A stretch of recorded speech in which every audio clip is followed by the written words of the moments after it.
Okay guys, welcome to our YouTube channel. In this tutorial we are going to learn how we can display or light the Hello World program in Python, right?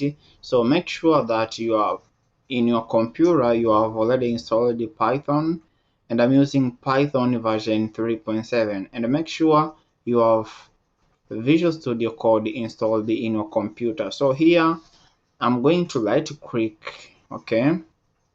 I can click here to create a new file. Then I can say this is hello.py.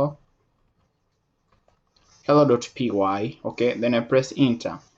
After that, what I can do here, I just use the print function, which is Python built-in function for displaying the message to the screen. Then inside I put double quote, then I say hello world.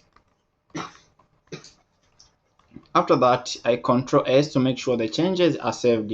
Then after, what I can do here, I click this button so as I can learn the program.